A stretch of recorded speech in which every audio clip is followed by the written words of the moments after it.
ನಮಸ್ಕಾರ ವಿದ್ಯಾರ್ಥಿಗಳೇ. ಇವತ್ತಿನ ಕ್ಲಾಸಿನಲ್ಲಿ ನಾವು ಕ್ಯಾಲೆಂಡರ್‌ಗೆ ಸಂಬಂಧಪಟ್ಟಂತೆ ಕೆಲವು ಸಮಸ್ಯೆಗಳನ್ನ ಸಾಲ್ವ್ ಮಾಡೋಣ. ನಾನು ಆಲ್ರೆಡಿ ಹಿಂದಿನ ಕ್ಲಾಸಿನಲ್ಲಿ ಕ್ಯಾಲೆಂಡರ್‌ಗೆ ಸಂಬಂಧಪಟ್ಟಂತೆ ಸಮಸ್ಯೆಗಳನ್ನು ಸಾಲ್ವ್ ಮಾಡಲು ಏನೇನ್ ಬೇಸಿಕ್ಸ್ ಬೇಕು ಅದನ್ನೆಲ್ಲ ಕಂಪ್ಲೀಟ್ ಆಗಿ ಕವರ್ ಮಾಡಿದ್ದೀನಿ.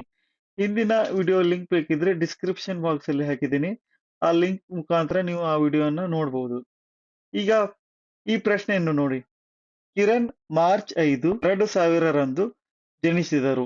ಅದೇ ವರ್ಷ ಗಣರಾಜ್ಯೋತ್ಸವವನ್ನು ಬುಧವಾರ ಆಚರಿಸಲಾಯಿತು. ಕಿರಣ್ ಯಾವ ದಿನ ಜನಿಸಿದರು ಅಂತ ಕ್ವಶನ್ ಕೇಳ್ಯಾರ. ಇಲ್ಲಿ ನೋಡ್ಬೇಕು ನಾವ, ಕಿರಣ್ ಮಾರ್ಚ್ 5, 2000 ಜನಿಸಿದರು. ಕೊಟ್ಟಿದ್ದ ಇಸ್ವಿ ಎಷ್ಟು? 2000. 2000 ಸಾಮಾನ್ಯ ವರ್ಷ ಅಥವಾ ಅಧಿಕ ವರ್ಷ? 2000 ಇದು ಅಧಿಕ ವರ್ಷ. ಅದೇ ವರ್ಷ ಗಣರಾಜ್ಯೋತ್ಸವವನ್ನು ಬುಧವಾರ ಆಚರಿಸಲಾಯಿತು. ಕಿರಣ್ ಯಾವ ದಿನ ಜನಿಸಿದನು? ಹಾಗಿದ್ರೆ ಕಿರಣ್ ಜನಿಸಿದ ದಿನ ಯಾವುದನ್ನ ಕಂಡುಹಿಡಿಬೇಕಿಲ್ಲಿ. ಕಿರಣ್ ಜನಿಸಿದ ದಿನ ಯಾವುದು ಅನ್ನೋದು ಕಂಡುಹಿಡಿಬೇಕಾದ್ರ ಮಾರ್ಚ್ 5ನೇ ತಾರೀಕು ಯಾವ ದಿನ ಅನ್ನೋದನ್ನ ಕಂಡುಹಿಡಿಬೇಕು. ಈಗ ನಮ್ಗೆ ಅಲ್ಲೊಂದು ಹಿಂಟ್ ಏನ್ ಕೊಟ್ಟಾರಪ್ಪ ಅಂದ್ರ ಅವ್ರ, ಅದೇ ವರ್ಷ ಗಣರಾಜ್ಯೋತ್ಸವ. ಗಣರಾಜ್ಯೋತ್ಸವ ಅಂದ್ರೆ ಯಾವ ಡೇಟಿಗೆ ಆಗಿರುತ್ತ?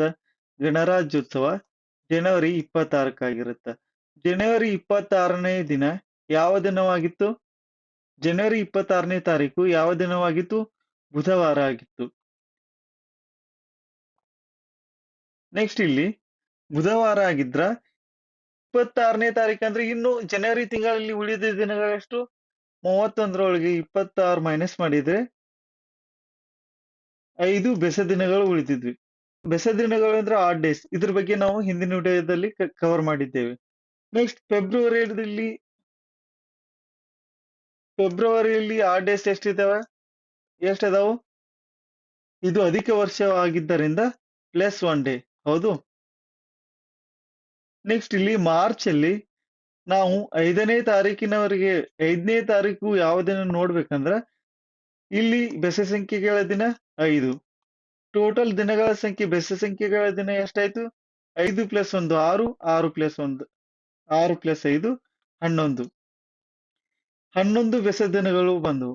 11 ಬೆಸ ದಿನಗಳು ಬಂದಾಗ ನಾವು ಏನ್ ಮಾಡ್ಬೇಕಂದ್ರ 11ಅನ್ನ 7ರಿಂದ ಭಾಗಿಸಿದಾಗ ನಮ್ಗ ಶೇಷ ಎಷ್ಟು ಬರುತ್ತ? 4 ಬರುತ್ತ. ಆದ್ದರಿಂದ ನಾವು ಕಿರಣ್ ಹುಟ್ಟಿದ ದಿನವನ್ನು ಕಂಡುಹಿಡಿಬೇಕಾದ್ರೆ ಈ ಜನವರಿ 26 ಬುಧವಾರನ್ನ 4 ದಿನ ಮುಂದೂಡ್ಬೇಕು. ಬುಧವಾರದಿಂದ 4 ದಿನ ಮುಂದೆ ಅಂದ್ರೆ ಗುರುವಾರ, ಶುಕ್ರವಾರ, ಶನಿವಾರ, ಭಾನುವಾರ. ಹೌದು. 4ನೇ ದಿನ ಯಾವ ದಿನ ಆಗಿರುತ್ತ? ಭಾನುವಾರ ಆಗಿರುತ್ತ. ಆಪ್ಷನ್ ಎ ಅದ ನೋಡ್ರಿ ಕರೆಕ್ಟ್ ಆನ್ಸರ್, ಭಾನುವಾರ. ಈಗ ಮುಂದಿನ ಪ್ರಶ್ನೆಯನ್ನು ನೋಡೋಣ. 2022 ಜನವರಿ 1 ಶನಿವಾರವಾದರೆ ಅದೇ ವರ್ಷ ಈ ದಿನದಂದು ಗಣರಾಜ್ಯೋತ್ಸವವನ್ನು ಆಚರಿಸುತ್ತೇವೆ ಅಂತ ಹೇಳಿಕೊಟ್ಟಾರ. ಅವ್ರು ಕ್ಲಿಯರ್ ಆಗಿ ಕೊಟ್ಟಿದ್ದಾರೆ. 2022 ಜನವರಿ 1ನೇ ತಾರೀಕು ಯಾವ ದಿನವಾಗಿದೆ? ಜನವರಿ 1ನೇ ತಾರೀಕು ಶನಿವಾರ. ನಾವು ಈಗ ಗಣರಾಜ್ಯೋತ್ಸವ ದಿನ ಯಾವ ದಿನ ಇದೆ ಎಂದು ಕಂಡುಹಿಡಿಬೇಕಾದ್ರೆ ನಮಗ್ ಗೊತ್ತು, ಗಣರಾಜ್ಯ ದಿನಾಚರಣೆಯನ್ನು ಯಾವ ದಿನ ಆಚರಣೆ ಮಾಡ್ತಾರೋ? ಜನವರಿ 26ರಂದು ಆಚರಣೆ ಮಾಡ್ತಾರೆ. ನಿಮಗೆ ಕೊಟ್ಟಿದ್ದು ಜನವರಿ 1ನೇ ತಾರೀಕು. ಈಗ ಜನವರಿ 26ನೇ ತಾರೀಕಿನ ವಾರ ದಿನ ಕಂಡುಹಿಡಿಬೇಕಾದ್ರೆ ನಾವೀಗ ಎಷ್ಟು ದಿನ ಮುಂದುವರಿಬೇಕು? 26 ಮೈನಸ್ 1 ಮಾಡಿದ್ರೆ 25. 25 ದಿನಗಳ ಮುಂದೆ ಎಣಿಕೆ ಮಾಡ್ಬೇಕು. ಇಲ್ಲಿ 25 ದಿನಗಳಂದ್ರ ಬೆಸ ದಿನಗಳ ಸಂಖ್ಯೆ ಎಷ್ಟು ಬರುತ್ತೆ ನೋಡ್ರಿ? 7ರಿಂದ ಭಾಗಾಕಾರ ಮಾಡಿದಾಗ 7 ಮೂರ್ಲೆ 21. ಬೆಸ ದಿನಗಳು 4 ಬರ್ತಾವ. 4 ಬೆಸ ದಿನಗಳು ಅಂದ್ರೆ ಏನು? ಆಡ್ ಡೇಸ್ ಅಂತಾರೆ. ಬೆಸ ದಿನಗಳಂದ್ರೆ ಏನ? ಈಗ ಇದ್ದಿದ್ದ ಡೇದಿಂದ 4 ದಿನಗಳ ಮುಂದೆ ಯಾವ ಡೇ ಬರುತ್ತೆ ನೋಡ್ಬೇಕು. ಈಗ ಇರುವುದು ಯಾವುದು? ಶನಿವಾರ. 4 ದಿನಗಳ ಮುಂದೆ ಅಂದ್ರ ಭಾನುವಾರ, ಸೋಮವಾರ, ಮಂಗಳವಾರ, ಬುಧವಾರ ಬರುತ್ತ. 4 ದಿನಗಳ ನಂತರ ಬರುವ ವಾರ ಬುಧವಾರ. Option D correct answer.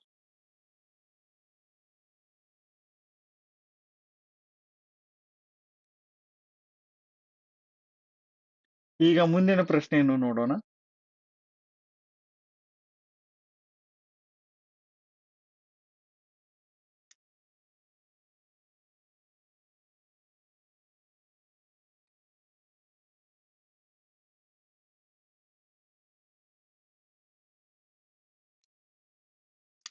ಈ ಪ್ರಶ್ನೆಯನ್ನು ನೋಡಿ. 2021 ಆಗಸ್ಟ್ 15 ಶುಕ್ರವಾರವಾದರೆ 2025 ಆಗಸ್ಟ್ 15 ವಾರದ ಯಾವ ದಿನವಾಗಿರುತ್ತದೆ? ಈಗ 2021 ಆಗಸ್ಟ್ 15 ಶುಕ್ರವಾರ ಅಂತ ಅವ್ರು ಕೊಟ್ಟಾರ. ಈಗ ನಾವು 2025ನೇ ಇಸ್ವಿ ಒಳಗ ಆಗಸ್ಟ್ 15 ಯಾವ ದಿನ ಆಗಿರ್ತದೆ ಅನ್ನೋದನ್ನ ಕಂಡುಹಿಡಿಬೇಕು. ಅದಕ್ಕೆ ಇಲ್ಲಿ ಬೆಸ ದಿನಗಳ ಸಂಖ್ಯೆ ಕಾನ್ಸೆಪ್ಟ್ ಯೂಸ್ ಮಾಡಿದ್ರ ನಮ್ಗ್ ಲೆಕ್ಕ ಸಾಲ್ವ್ ಮಾಡಕ ಈಸಿ ಆಗತ್ತೆ ನೋಡ್ರಿ ಇಲ್ಲಿ. ಇಲ್ಲಿ ನೋಡಿ 2021 ಆಗಸ್ಟ್ 15 ಯಾವ ವಾರ ಅಂತ ಯಾವ ವಾರ ಅಂತ ಹೇಳಿ ಕೊಟ್ಟಾರ ಅವ್ರ? ಶುಕ್ರವಾರ ಅಂತ ಕೊಟ್ಟಾರ. ಈಗ ಶುಕ್ರವಾರ ಇದೆ ಇದು. ಈಗ 2021 ಸಾಮಾನ್ಯ ವರ್ಷ ಆಗಿದ್ದರಿಂದ ನೆಕ್ಸ್ಟ್ ಇಯರ್ ಸೇಮ್ ಡೇಟ್ ಒಂದ್ ಡೇ ಅಷ್ಟೇ ಮುಂದೆ ಹೋಗಿರುತ್ತ. ಯಾಕಂದ್ರೆ ಪ್ಲಸ್ ಒಂದು ಬೆಸ ದಿನ ಇದೆ ಅಲ್ಲಿ. ಈಗ ನೆಕ್ಸ್ಟ್ 2022 ಆಗಸ್ಟ್ 15ಕ್ಕ ಶನಿವಾರ ಆಗತ್ತ. 2022ನು ಸಾಮಾನ್ಯ ವರ್ಷ ಆಗಿದ್ದರಿಂದ 2023 ಆಗಸ್ಟ್ 15 ಭಾನುವಾರ ಆಗುತ್ತ. ನೆಕ್ಸ್ಟ್ 2023 ಆಗಸ್ಟ್ 15 ಈಗ 2023 ಸಾಮಾನ್ಯ ವರ್ಷ. ಆದ್ದರಿಂದ ಮುಂದಿನ ವರ್ಷ ಆಗಸ್ಟ್ 15 ಒಂದಿನ ಅಷ್ಟೇ ಮುಂದೆ ಹೋಗುತ್ತೆ. ಯಾಕಂದ್ರೆ ಒಂದು ಬೆಸ ದಿನ ಇದೆ ಸಾಮಾನ್ಯ ವರ್ಷದಲ್ಲಿ.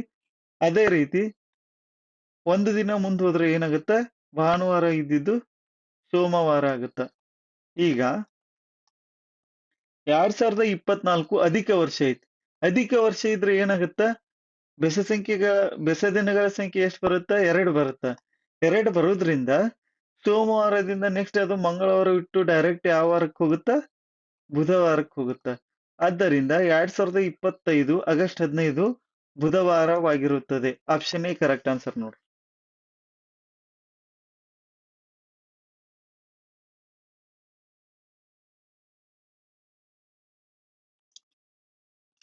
ಇಲ್ಲಿ ಬೆಸ ದಿನಗಳು ಯಾವ ತರ ಕನ್ಸಿಡರ್ ಆಗ್ತಾವ ಅಂದ್ರ, ಈಗ ಸಾಮಾನ್ಯ ವರ್ಷ ಇತ್ತಂದ್ರ ಬೆಸ ದಿನಗಳ ಸಂಖ್ಯೆ 1 ಇರುತ್ತ.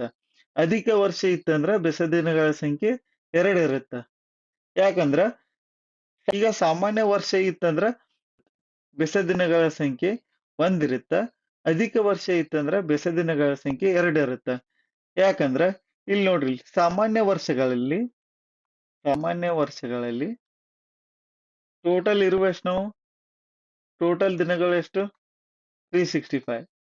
365 ಅನ್ನ 7 ದಿಂದ ಡಿವೈಡ್ ಮಾಡಿದ್ರ 7 5 35, 7 2 14. ಇಲ್ಲಿ ಏನ್ ಅರ್ಥ ಆಗತ್ತಂದ್ರ 365 ದಿನಗಳಲ್ಲಿ ಕಂಪ್ಲೀಟ್ 52 ವೀಕ್ಸ್ ಆಗಿ ಮತ್ತೆ 1 ಡೇ ಎಕ್ಸ್ಟ್ರಾ ಆಗುತ್ತೆ. ಆ 1 ಡೇ ಏನದಲ್ಲ ಅದೇ ಬೆಸ ದಿನ. ಯಾಕಂದ್ರ ಈ ವರ್ಷ ಜನವರಿ 1 ಸೋಮವಾರ ಆಗಿತ್ತಂದ್ರ ಸಾಮಾನ್ಯ ವರ್ಷದ ನಂತರ ಮುಂದಿನ ವರ್ಷ ಜನವರಿ 1 ಮಂಗಳವಾರ ಆಗಿರುತ್ತೆ. ಯಾಕಂದ್ರೆ ಈ 1 ಡೇ ಎಕ್ಸ್ಟ್ರಾ ಅದಲ್ಲ, ಇದು ಒಂದು ದಿನ ಮುಂದೆ ಆಗುತ್ತ. ಅದೇ ರೀತಿ ಅಧಿಕ ವರ್ಷದಲ್ಲಿ ಟೋಟಲ್ ಎಷ್ಟು ದಿನಗಳದಾವು? ಅಧಿಕ ವರ್ಷದಲ್ಲಿ 366 ದಿನಗಳದಾವು. ಇಲ್ಲಿ ಏನಾಗುತ್ತೆ, ಇದನ್ನ ನಾವು 7ರಿಂದ ಭಾಗಾಕಾರ ಮಾಡಿದಾಗ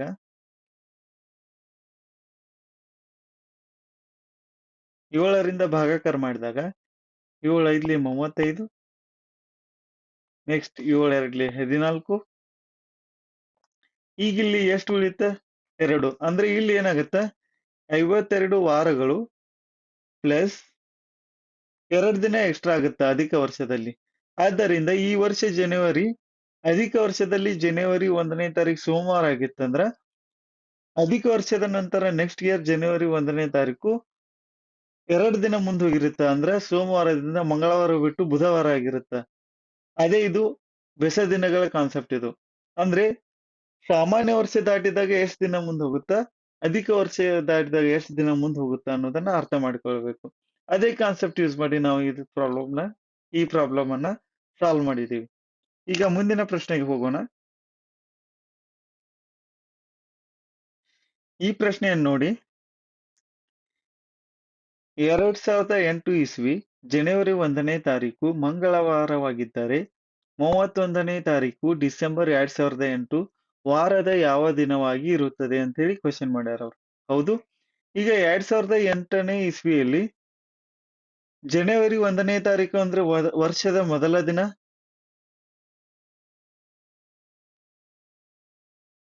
ವರ್ಷದ ಮೊದಲ ದಿನ. ಹೌದು.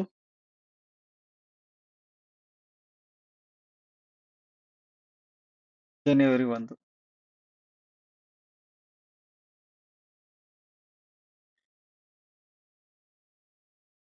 31ನೇ ಡಿಸೆಂಬರ್ ಅಂದ್ರೆ ವರ್ಷದ ಕೊನೆಯ ದಿನ. ವರ್ಷದ ಕೊನೆಯ ದಿನ.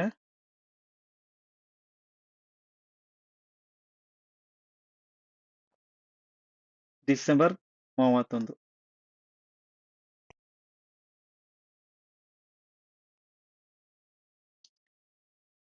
ಯಾವಾಗ ವರ್ಷದ ಮೊದಲ ದಿನ ಮತ್ತು ವರ್ಷದ ಕೊನೆಯ ದಿನಕ್ಕೆ ಸಂಬಂಧಪಟ್ಟಂತೆ ಪ್ರಾಬ್ಲಮ್ಸ್ ಕೊಡ್ತಾರಲ್ಲ, ಅವಾಗ ನಮ್ಗೊಂದು ಬೇಸಿಕ್ಸ್ ಅರ್ಥ ಆಗಿರ್ಬೇಕು. ಯಾವಾಗ್ಲೂ ಸಾಮಾನ್ಯ ವರ್ಷದಲ್ಲಿ, ಈಗ ಸಾಮಾನ್ಯ ವರ್ಷಗಳನ್ನು ತಗೊಳ್ಳಿ.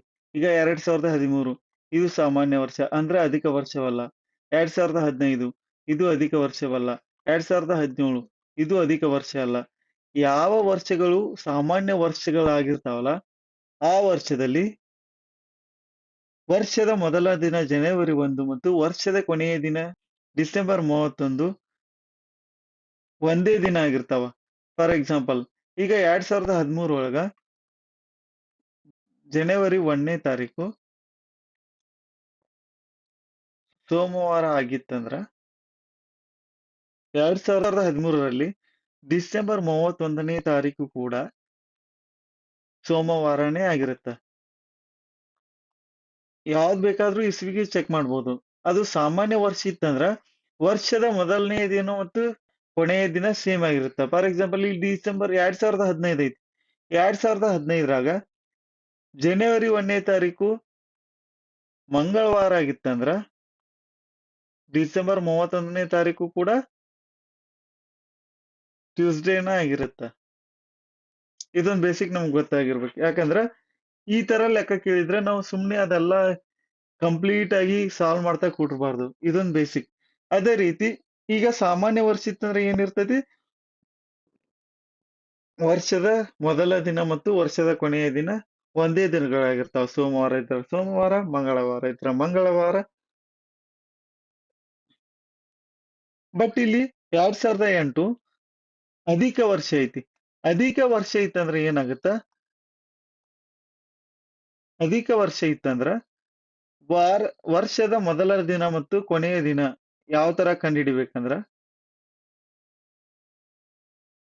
ಅಧಿಕ ವರ್ಷವಿದ್ದಾಗ ಜನವರಿ 1ನೇ ತಾರೀಕು ಸೋಮವಾರ ಆಗಿತ್ತಂದ್ರ ಡಿಸೆಂಬರ್ 31ನೇ ತಾರೀಕು ಮಂಗಳವಾರ ಆಗಿರ್ತದ.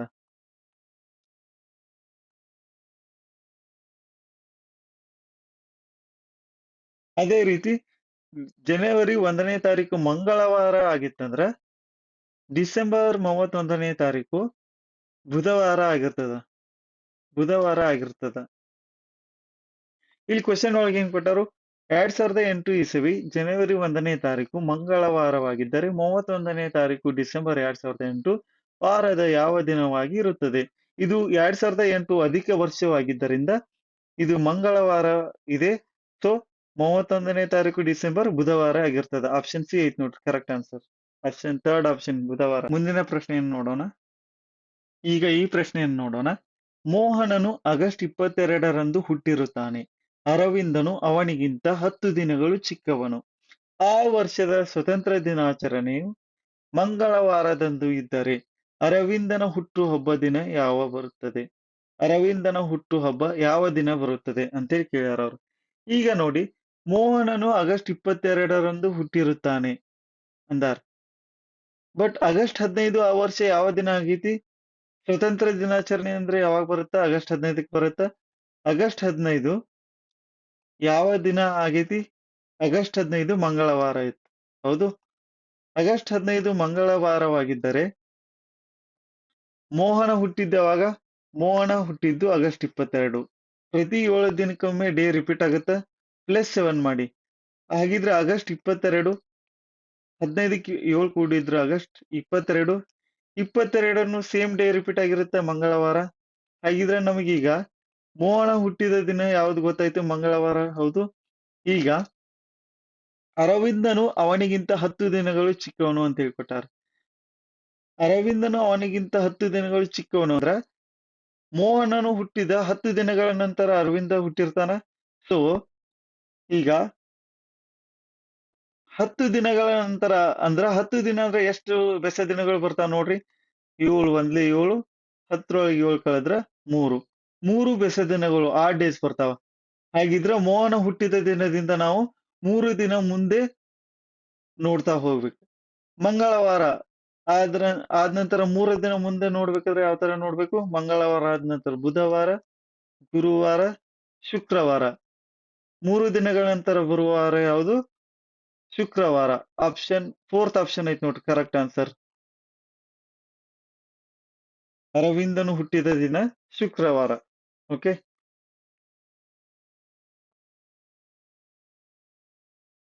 ಮುಂದಿನ ಪ್ರಶ್ನೆಯನ್ನು ನೋಡೋಣ ಇವಾಗ. ಈ ಪ್ರಶ್ನೆಯನ್ನು ನೋಡಿ.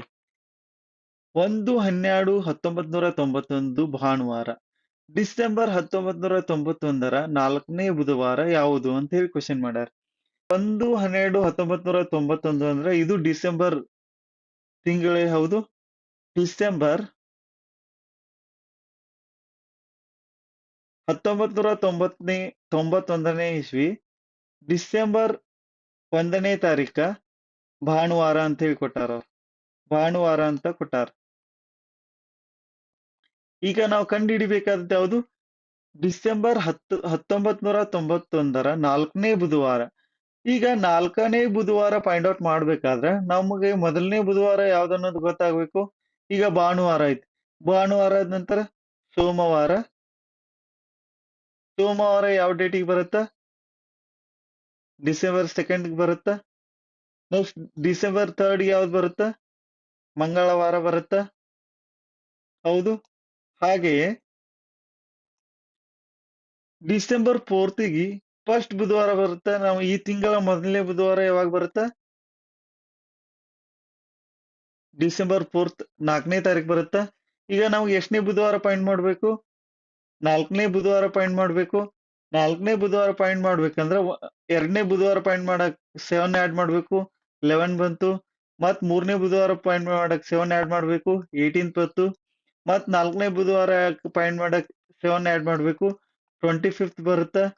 25th ಡಿಸೆಂಬರ್ 1991ಕ್ಕ ಆ ತಿಂಗಳ 4ನೇ ಬುಧವಾರ ಬರುತ್ತೆ. ಆಪ್ಷನ್ ಯಾವ್ದು ಇದೆ ನೋಡ್ರಿ? 25-12 ಬಿ ಆಪ್ಷನ್ ಇದೆ. B option is correct answer.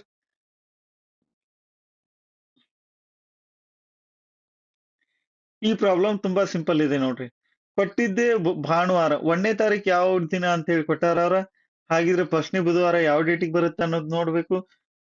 First ಬುಧವಾರ ಗೊತ್ತಾದ್ರೆ ನೆಕ್ಸ್ಟ್ ಫೋರ್ತ್ ಬುಧವಾರ ಫೈಂಡ್ ಔಟ್ ಮಾಡೋದು. ಈ +7 ಆಡ್ ಮಾಡ್ತಾ ಹೋಗಿದ್ರೆ ನಮಗೆ 4ನೇ ಬುಧವಾರ ಸಿಗುತ್ತಾ.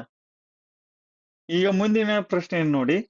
1991ರ ಮುಂದಿನ ವರ್ಷವು 1991ರ ಕ್ಯಾಲೆಂಡರ್ನಂತೆಯೇ ಇರುತ್ತದೆ. ಈಗ ನೋಡಿ, ಈ ತರ ಪ್ರಶ್ನೆಯನ್ನ ಎಲ್ಲ ಕಡೆಗೆ ಕೇಳಿರ್ತಾರೆ. ಈಗ 2002ರ ಕ್ಯಾಲೆಂಡರ್ ತರಾನೇ ಮುಂದೆ ಯಾವ ವರ್ಷ ಸೇಮ್ ಕ್ಯಾಲೆಂಡರ್ ಬರುತ್ತಾ ಆ ತರ. ಈಗ 1991ರ ಮುಂದಿನ ಯಾವ ವರ್ಷಗಳಲ್ಲಿ 1991ರ ಕ್ಯಾಲೆಂಡರ್ನಂತೆಯೇ ಇರುತ್ತದೆ. ಈ ತರ ಕ್ವಶನ್ಸ್ ಕೇಳ್ತಾರ. ಅವಾಗ ನಮ್ಗೆ ಒಂದು ಬೇಸಿಕ್ಸ್ ಕಾನ್ಸೆಪ್ಟ್ ಗೊತ್ತಿರಬೇಕು. ಏನ್ ಕಾನ್ಸೆಪ್ಟ್ ಅಂದ್ರೆ, ಈಗ ಯಾವುದೇ ಇಸ್ವಿ ಕೊಟ್ರು ನಾವು ಅದಕ್ಕೆ ಆ ಕ್ಯಾಲೆಂಡರ್ ಸೇಮ್ ಕ್ಯಾಲೆಂಡರ್ ಯಾವ ವರ್ಷ ರಿಪೀಟ್ ಆಗುತ್ತೆ ಅನ್ನೋದನ್ನ ಕಂಡುಹಿಡಿಯೋಕೆ ಒಂದು ಕಾನ್ಸೆಪ್ಟ್ ಇದೆ. ಈಗ ನೋಡಿ, ಯಾವುದೇ ಇಸ್ವಿಯನ್ನು ಕೊಟ್ರುನು ನಾವು ಏನ್ ಮಾಡ್ಬೇಕು? ಫಸ್ಟ್ 1991 ಇದೆ. ಇದನ್ನ 4ರಿಂದ ಭಾಗಾಕಾರ ಮಾಡ್ಬೇಕು. 4ರಿಂದ ಭಾಗಾಕಾರ ಮಾಡಿದಾಗ ಈಗ ಇದರಲ್ಲಿ ಲಾಸ್ಟ್ 2 ಅಂಕಿಗಳನ್ನು ತಗೊಳ್ತೀನಿ. 4ರಿಂದ ಭಾಗಾಕಾರ ಮಾಡ್ತೀನಿ. 4 ಎರಡ್ಲೆ 8, 1 1, 4 ಎರಡ್ಲೆ 8. ಎಷ್ಟು ಉಳಿಯುತ್ತೆ ಇಲ್ಲಿ? 11 ಒಳಗೆ 8 ಕಳೆದ್ರೆ 3 ಉಳಿಯುತ್ತೆ. ಈಗ ನಮ್ಗೊಂದು ಕಾನ್ಸೆಪ್ಟ್ ಏನ್ ಗೊತ್ತು? ಯಾವಾಗ ಅದು ಇದಕ್ ಬೆಸೆದ ದಿನಗಳ ಸಂಖ್ಯೆ ಅಂತಾರ. ಬೆಸೆದ ದಿನಗಳು ಆಡ್ ಡೇಸ್ ಅಂತಾರ. ಓಕೆ, ಈಗ ಕ್ಯಾಲೆಂಡರ್ ಸೇಮ್ ರಿಪೀಟ್ ಆಗೋದ್ರ ಬಗ್ಗೆ ಯಾವಾಗ ಕ್ವಶನ್ ಕೇಳಿದ್ರು ನಾವು ಫಸ್ಟ್ ಏನ್ ಮಾಡ್ಬೇಕಂದ್ರ ಅದನ್ನ 4ರಿಂದ ಡಿವೈಡ್ ಮಾಡ್ಬೇಕು. 4ರಿಂದ ಡಿವೈಡ್ ಮಾಡಿದಾಗ ಬೆಸೆ ದಿನಗಳ ಸಂಖ್ಯೆ ಎಷ್ಟು ಬರ್ತಾವ ಅನ್ನೋದನ್ನ ನೋಡ್ಬೇಕು. ಬೆಸೆ ದಿನಗಳ ಸಂಖ್ಯೆ 0 ಬಂದ್ರ ಅವಾಗ ಕೊಟ್ಟಿರುವಂತ ವರ್ಷಕ್ಕೆ 28ಅನ್ನ ಆಡ್ ಮಾಡ್ಬೇಕು. ಓಕೆ, ಬೆಸೆ ದಿನಗಳ ಸಂಖ್ಯೆ 1 ಬಂದಾಗ ಕೊಟ್ಟಿರುವ ವರ್ಷಕ್ಕೆ 6ಅನ್ನ ಆಡ್ ಮಾಡ್ಬೇಕು, +6 ಮಾಡ್ಬೇಕು. ಇಲ್ಲಿ 0 ಬಂದಾಗ +28 ಮಾಡ್ಬೇಕು ವರ್ಷಕ್ಕೆ. 2 ಅಥವಾ 3 ಬೆಸೆ ದಿನಗಳ ಸಂಖ್ಯೆ 2 ಅಥವಾ 3 ಬಂದಾಗ 11ಅನ್ನ ಆಡ್ ಮಾಡ್ಬೇಕು ಕೊಟ್ಟಿರೋ ವರ್ಷಕ್ಕೆ. ಈಗ ನೋಡಿ, ನಾವು 1991ರ ಮುಂದಿನ ವರ್ಷವು 1991ರ ಕ್ಯಾಲೆಂಡರ್ ನಂತೆಯೇ ಇರುತ್ತದೆ ಅಂತ ಹೇಳ್ಯಾರ ಇಲ್ಲಿ. ಅದಕ್ಕೆ ನಾವ 1991ಅನ್ನ 4ರಿಂದ ಭಾಗಿಸಿದಾಗ ಬೆಸೆ ದಿನಗಳ ಸಂಖ್ಯೆ 3 ಬಂದದ. 3 ಬಂದ್ರ ಬಂದಂತ ಇಯರ್ಕ್ಕೆ ಎಷ್ಟು ಆಡ್ ಮಾಡ್ಬೇಕು ನಾವು? 11 ಆಡ್ ಮಾಡ್ಬೇಕು. ಆದ್ದರಿಂದ ಕೊಟ್ಟಿರೋ ವರ್ಷ ಎಷ್ಟು? 1991 ಪ್ಲಸ್ 11 ಮಾಡಿದಾಗ 2002 ಬರುತ್ತೆ. ಅಂದ್ರೆ 2002ಕ್ಕ 1991ರ ಕ್ಯಾಲೆಂಡರ್ ಸೇಮ್ ಇರುತ್ತೆ. 1991 ಮತ್ತೆ 2002ರ ಕ್ಯಾಲೆಂಡರ್ ಸೇಮ್ ಇರುತ್ತೆ. ಓಕೆ, ಇದೊಂದು ಬೇಸಿಕ್ ಕಾನ್ಸೆಪ್ಟ್ ನೆನಪಿಟ್ಕೋಬೇಕು ನೀವು. ಏನ್ ಕಾನ್ಸೆಪ್ಟ್ ಅಂದ್ರೆ ನಿಮ್ಗೆ ಗೊತ್ತದ. ಬೆಸೆ ದಿನಗಳ ಸಂಖ್ಯೆ ಎಷ್ಟು ಬರುತ್ತೆ ಅನ್ನೋದು ಕಂಡುಹಿಡಿಬೇಕು. ಬೆಸೆ ದಿನಗಳ ಸಂಖ್ಯೆ ಕಂಡುಹಿಡಿಬೇಕಾದ್ರೆ ಏನ್ ಮಾಡ್ಬೇಕು? ಆ ಕೊಟ್ಟಿರುವಂತ ಇಯರ್ ಅನ್ನ 4ರಿಂದ ಡಿವೈಡ್ ಮಾಡ್ಬೇಕು. 2015ರ ಮುಂದಿನ ಯಾವ ವರ್ಷವು 2015ರ ಕ್ಯಾಲೆಂಡರ್ ನಂತೆಯೇ ಇರುತ್ತದೆ ಅಂತ ಹೇಳಿ ಕ್ವಶನ್ ಕೇಳಿದ್ರಂದ್ರ ಅವಾಗ ಏನ್ ಮಾಡ್ಬೇಕು ನೀವು? ಇದನ್ನ 4ರಿಂದ ಡಿವೈಡ್ ಮಾಡ್ಬೇಕು. 4ರಿಂದ ಡಿವೈಡ್ ಮಾಡ್ಬೇಕಾದ್ರೆ ನಾವು ಲಾಸ್ಟ್ 2 ಡಿಜಿಟ್ಸ್ ಅನ್ನ ತಗೊಳ್ತೀವಿ. 4ರಿಂದ ಡಿವೈಡ್ ಮಾಡಿದಾಗ 4 ಮೂರ್ಲೆ 12, 3 ಬರುತ್ತ. ಇಲ್ಲಿ 3 ಬಂತಂದ್ರ ಇದು 3 ಏನು? ಇದು ಬೆಸೆ ದಿನಗಳ ಸಂಖ್ಯೆ. ಈಗ 3 ಬೆಸೆ ದಿನಗಳು ಬಂದಾಗ ನಾವು ಆ ವರ್ಷಕ್ಕೆ ಎಷ್ಟು ಆಡ್ ಮಾಡ್ಬೇಕು ಅಂತ ಹೇಳಿದ್ವಿ? ಇಲ್ಲಿ ನೋಡಿ, ಇಲ್ಲಿ 3 ಅಥವಾ 2 ಬಂದಾಗ ಕೊಟ್ಟಿರುವ ಇಯರ್ಕ 11ಅನ್ನ ಆಡ್ ಮಾಡ್ಬೇಕು. ಪ್ಲಸ್ 11 ಮಾಡಿದ್ರ ಎಷ್ಟು ಬರುತ್ತ? 2026 ಬರುತ್ತ. ಈ ತರ ಈ ಟ್ರಿಕ್ಸ್ ಅನ್ನ ಅಪ್ಲೈ ಮಾಡ್ತಾ ಹೋಗ್ಬೇಕು. ಈಗ ಮುಂದಿನ ಪ್ರಶ್ನೆಯನ್ನು ನೋಡೋಣ. ಈ ಪ್ರಶ್ನೆಯನ್ನ ನೀವು ಸಾಲ್ವ್ ಮಾಡಿ ನಿಮ್ಮ ಆನ್ಸರ್ ಏನ್ ಬರುತ್ತೆ ಅನ್ನೋದನ್ನ ಕಾಮೆಂಟ್ ಮಾಡಿ.